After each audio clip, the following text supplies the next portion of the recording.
wait for that timer to run out.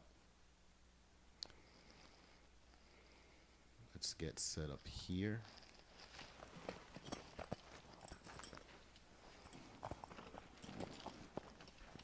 And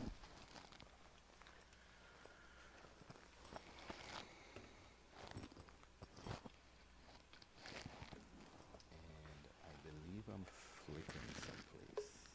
Let's see. No? Okay.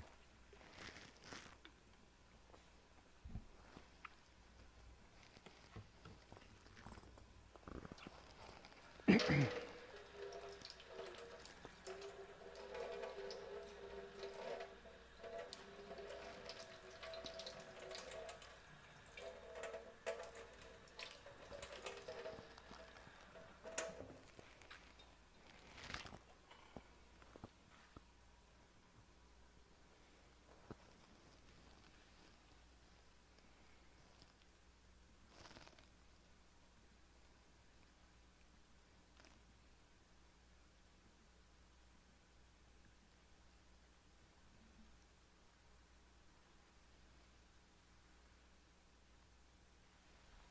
right, let's do a little check here.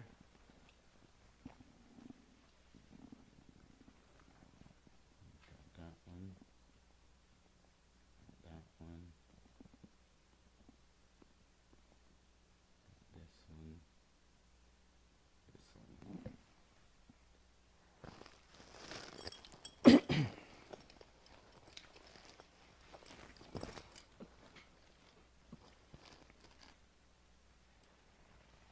All right.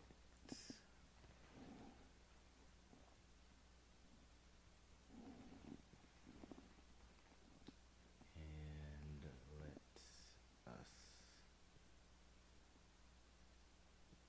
I'm tempted to cut it short, but we'll let the time run out.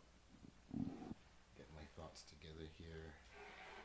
Everything together. Mic check. Got mic. Okay.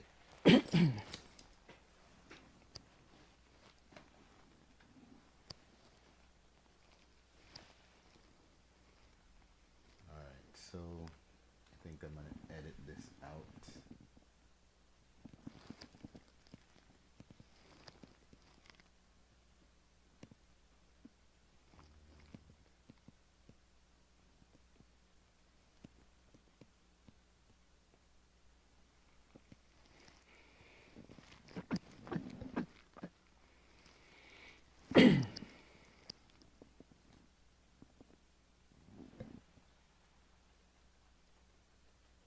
I believe we're good. All right, so we've got another 6 minutes to go. And let's get some music going in the meantime.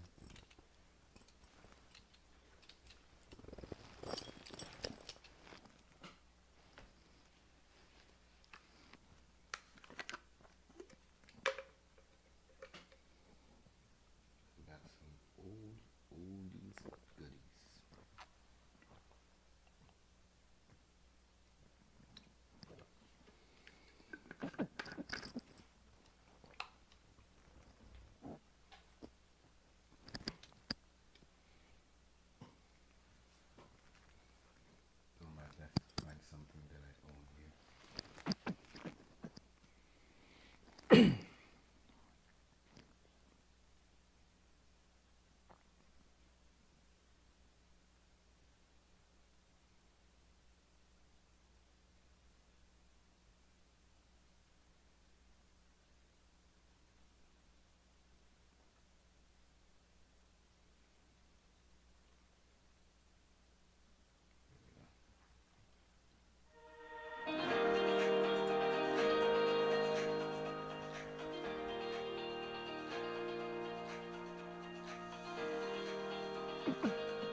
You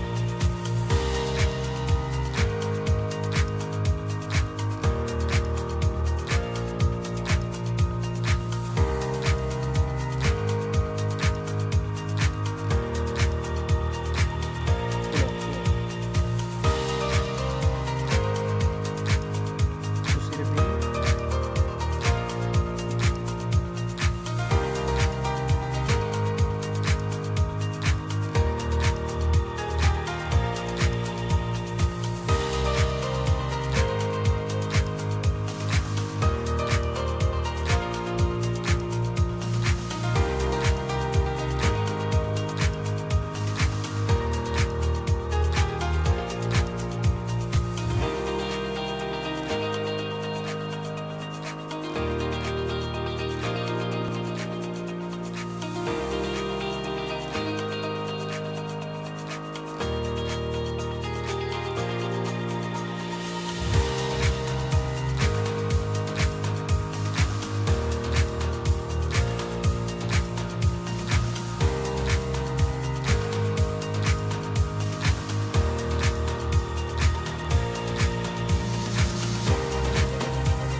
Let's do it. SAFE. Like that's good. Safe.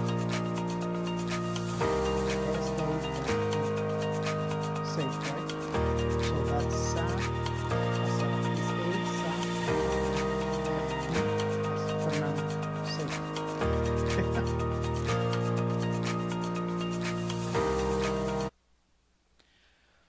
We are live at Get AI Keys.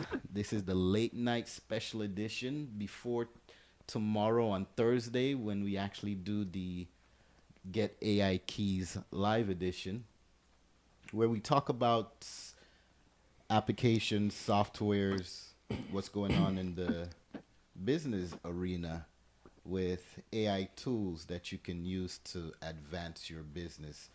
Here I am sitting with Mr. Alex in the flesh.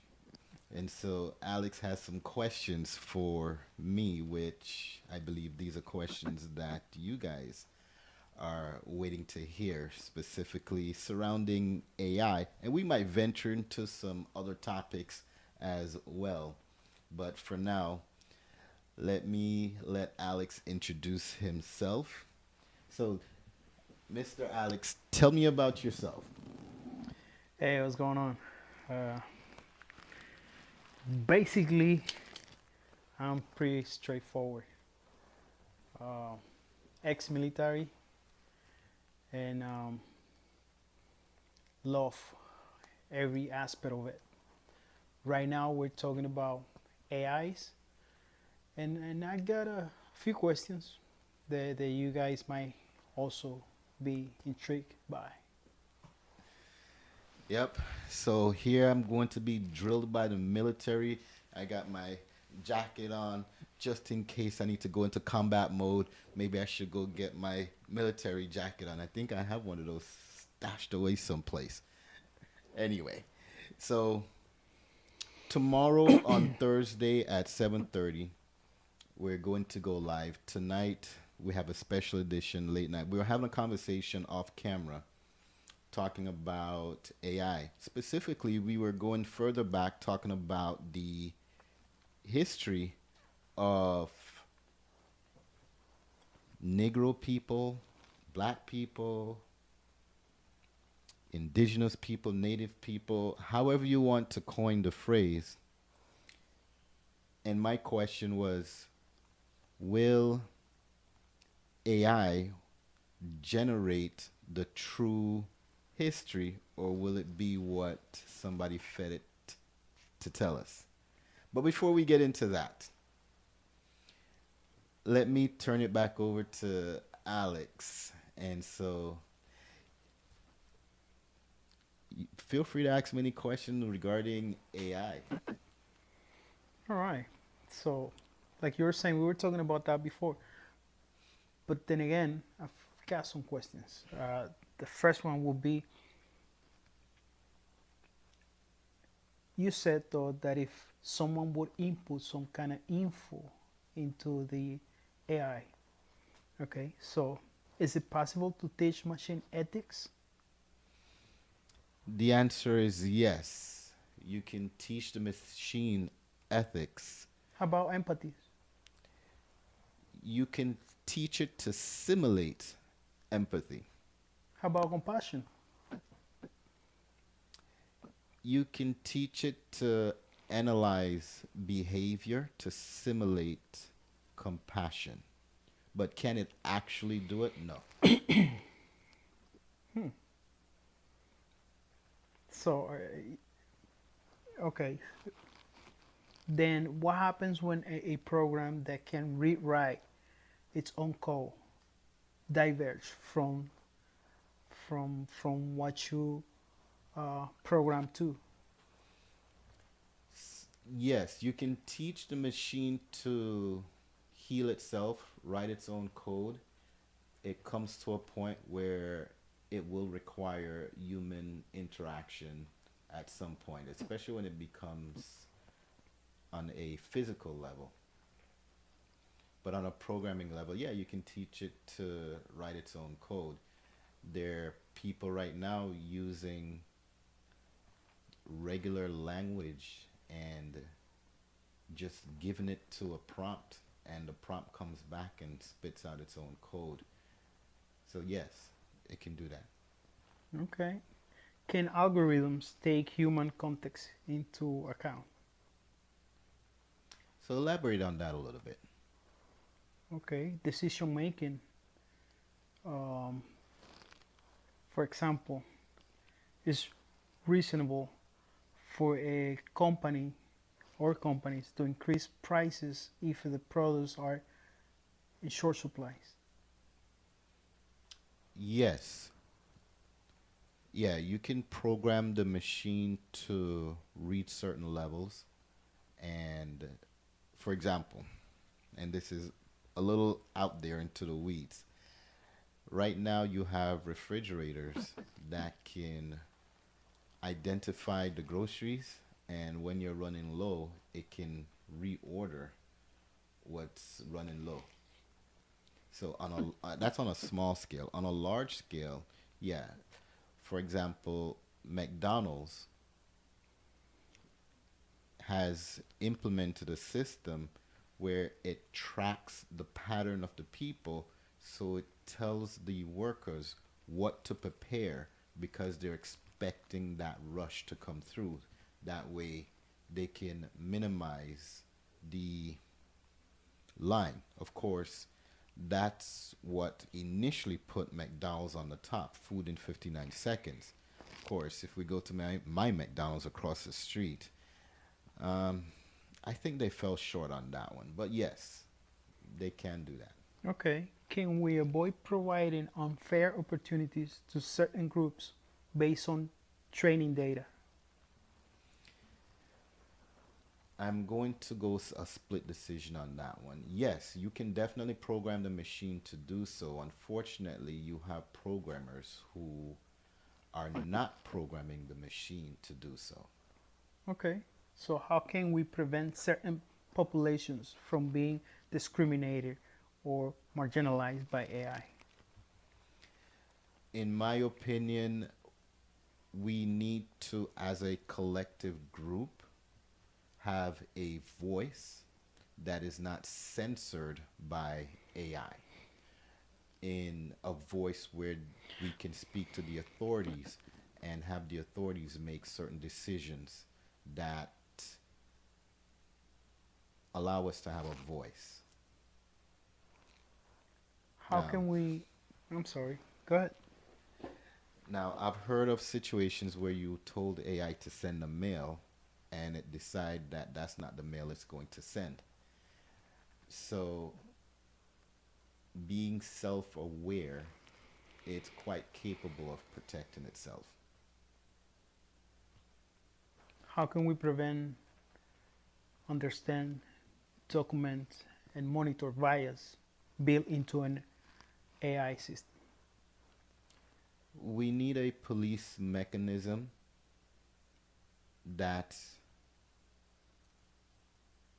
is on paper, not electronic, obviously. Okay, so how can we ensure that database used to train the AI are fair and balanced?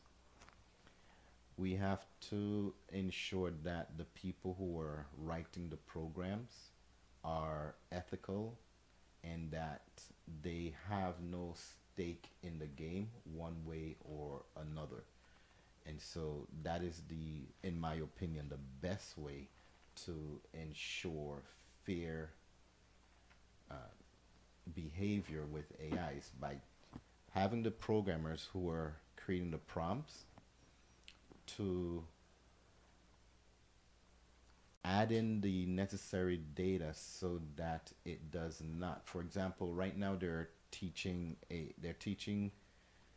AI, they're teaching various platforms to recognize when an image is AI generated. In fact, with Adobe Contributor, where you can upload images to Adobe Stock, you have to check a box to say that this image was AI generated or not. If you upload an image that was AI generated, but you selected that it's not, they have algorithms that can figure that out and determine that this image was AI generated. In the same context, we can write various algorithms to detect when bias is occurring, such as hiring, such as who gets medical attention. So we can create an algorithm to do that. Awesome. What are the consequences of unequal access to data? Did you say unequal or equal access? Unequal. Ooh. You know, I've always said that he who makes the rules keeps the gold. Gone are the days where he who has the gold makes the rules. Now we have lawmakers who are making the rules and taking the gold. So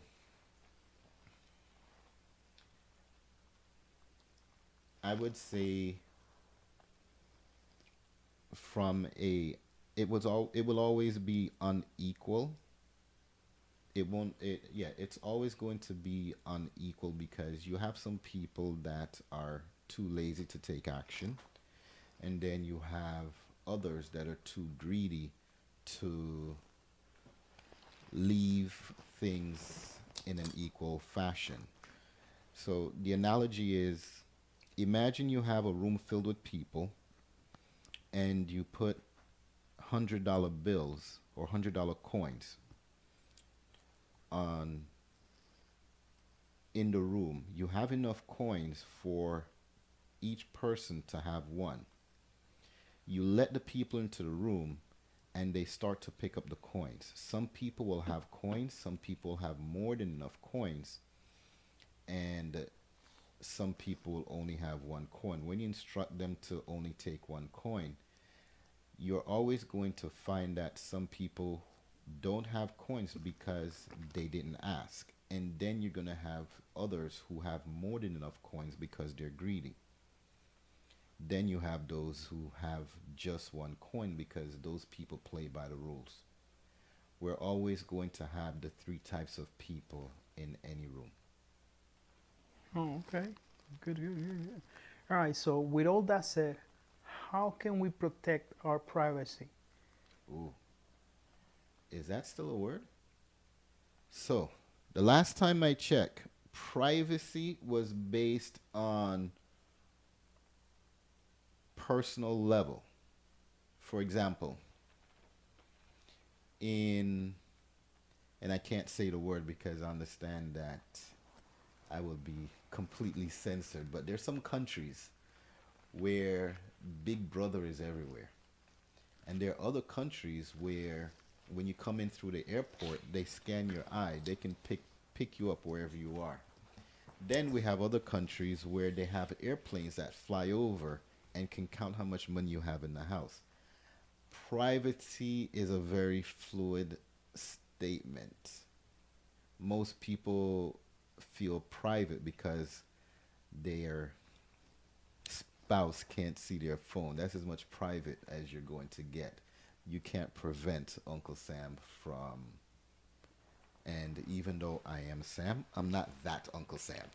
So, yeah, you can't prevent Uncle Sam from prying into your life. They just write a rule, and there you have it. They can subpoena data, but there's a class of people that don't even do that, especially when it comes to the Patriot Act.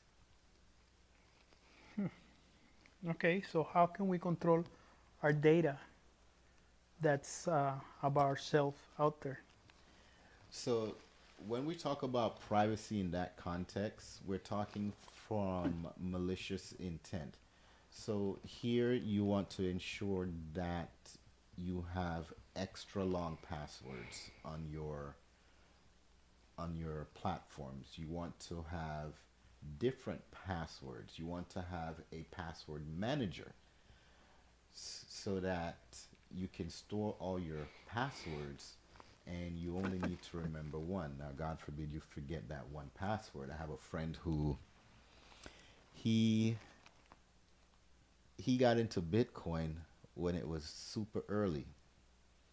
He's a multi-billionaire. If only he can remember the password to his wallet. So it's important that you create passwords that you can remember and keep them safe. Keep them locked away. Keep them from being electronic in some cases. And change passwords frequently, especially when it comes to crypto. You want to ensure that your passwords are always up to date and never the same. That's as much privacy as you can get to protect your data. Okay.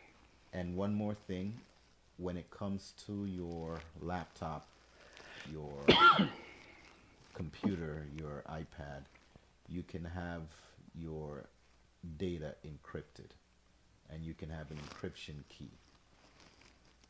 Okay. Huh. Security issues. What kind of what kind of unexpected failures might occur in a world built upon AI? Ooh, That's a fun one. You It's know, you send an earlier on I mentioned where somebody was telling the system to send an email. AI deemed that that's not the email they want to send, and they decide not to. The AI decide not to send the email, and that person didn't realize that until long after. So here, it's one of those situations where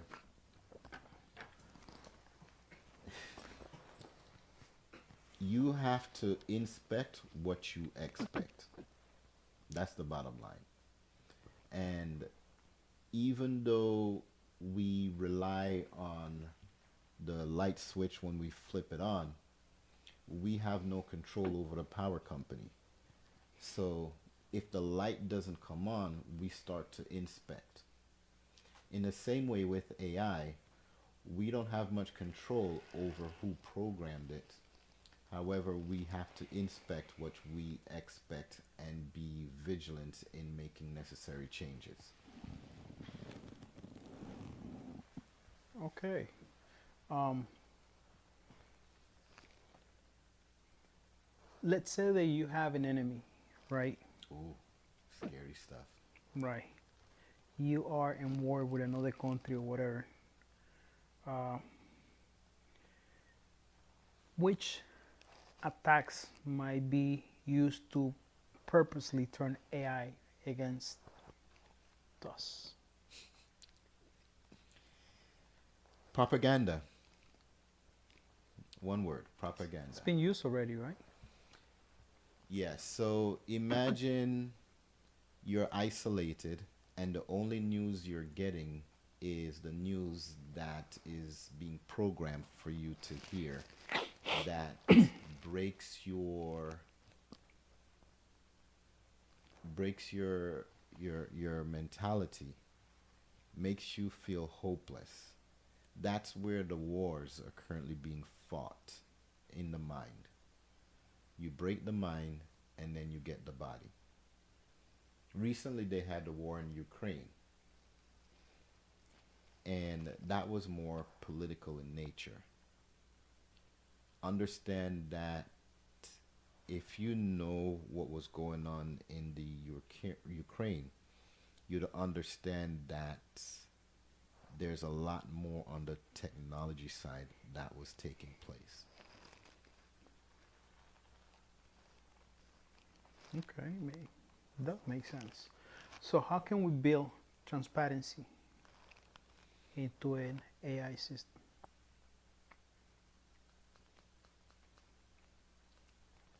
One word would be, well, two words: code visibility. For example, when you go to your browser and you go to a web page, you can actually go and click and say view source code, and it will tell you what's going on the back end of that site. In the same context, and this is not true for all applications, just some, but in terms of transparency, it's having some of the information visible. For example, what are the inputs that is being used to arrive at a particular decision? This centers back to your original question: how do we how do we protect from being discriminated against? Well, what's the information being inputted, and do we have the ability to change it? And so in transparency, that's what we want to look at: is can we see those input codes before we make a decision? Awesome. Okay. I think that this will be my last question. Let me try to refer that um, in a way that you can understand what I'm trying to say. How will AI impact geopolitical power? Geopolitical power. How would it AI impact I'm going to go off on a limb, and we're going to talk it? about That would be great. Let me see that. we're going to go into as the powers to be decide that the world is overpopulated and they need to create something to manage the world population, you'll find that it's no longer in the hands of the government, but in the hands of the five families that run the world. Yes, I'm a believer, and I know my source is the man above, and ultimately, he reigns, he controls. He allows these things to happen at the lower level. So, at this point in time, you do have, for example, there was no COVID in Africa, yet they were sent vaccines. Um, Curacao, there was no COVID in Curacao, yet one American woman decided to take COVID there. One American woman. I didn't know. Um, there was the it's Zika. I mean, there's so much information that's out there to make you wonder, okay, how much are we going to allow to happen in terms of controlling population, controlling. Did you know that there are mosquito farms that is designed to carry viruses? Yeah, I was reading an article on that a couple of days back. Some rich people are you know, dispersing mosquitoes out there. It makes you wonder. They say the world is overpopulated. I just drove down the road and I saw so much vacant land. I don't know what they call overpopulated, because if we just took one human being and put on a little house on all the vacant land, there would still be land left over. Yet, going back to the question, how does AI play a role in this? Unfortunately, it's allowing those to be to calculate the data much faster. We're in the era of big data, crunching a large amount of data much faster. And unfortunately, those that have access to the data aren't necessarily using it for our benefit. And so it's on us to create an atmosphere where we now begin to control that data for ourselves. As business owners, it's imperative that we grow business, grow it to a level where we can start to make demands, start to create this atmosphere where we have a voice. It shouldn't be every man for himself, me, myself, and I. And as long as I can go behind my front door and my family is safe, then who cares what happens? Those days are gone. If you remember when COVID hit, it wasn't picking and choosing the doors. Now, this might be a little in the political side. If you understood what took place in Hawaii, imagine a fire that goes up to the lawn of where the fire shouldn't go and stops and consumes everything else. Anyway, I'm going to leave that alone. You guys go check that out and give me some feedback as to what you think really happened in Hawaii with that fire. We're in an era where things are being manipulated and controlled. And yes, what we see on the news is what we are supposed to see, not what we should see. That's my 2 cents as far as that part is concerned. Um, we're in an era where we have to start playing with big data the way how everyone else is playing with big data. I hope that answers your question. Absolutely.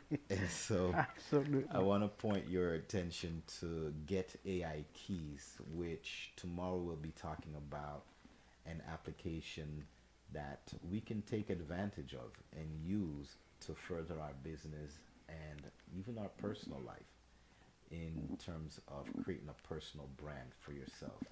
GetAIKeys.com. And so here I'm with Mr. Alex. It was a pleasure having this conversation with you. This was supposed to be a quick 5 minute conversation, but we went a little bit over, which is fine. This is the late night talk. And so I'm going to stop this recording and then we're going to switch to a different channel and have a different conversation. See you guys soon. Do you have any parting words for us? That's it. You said it all. See you guys tomorrow on Get AI Keys. Bring your questions, bring your business plans, and let's have a conversation.